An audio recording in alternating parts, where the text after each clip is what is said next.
திண்டுக்கல் அருகே காவலரை தாக்கி செயின் பறித்த 2 பேரை கைது செய்து சிறையில் அடைத்தனர். திண்டுக்கல் செட்டிநாயக்கன்பட்டி ஈபி காலனி பகுதியைச் சேர்ந்தவர் சதீஷ்குமார் தலைமை காவலர் ஆவார். இவர் சொந்த வேலை காரணமாக நல்லாம்பட்டி கருப்புசாமி கோவில் அருகே சென்று கொண்டிருந்தபோது மர்ம நபர்கள் தலைமை காவலர் சதீஷ்குமாரை தாக்கி அவரிடமிருந்து 4 பவுன் தங்கச்சேனை பறித்தனர். சத்தம் கேட்ட அக்கம் பக்கத்தினர் வரவே மர்ம நபர்கள் தப்பிச் சென்றனர். காயமடைந்த தலைமை காவலர் சதீஷ்குமார் சிகிச்சைக்காக தனியார் மருத்துவமனையில் அனுமதிக்கப்பட்டார்.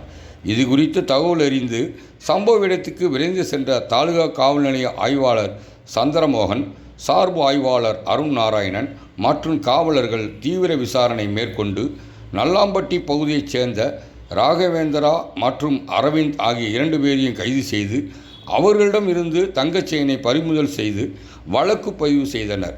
பின்னர் நீதிமன்றத்தில் ஆஜர்படுத்தி சிறையில் அடைத்தனர்.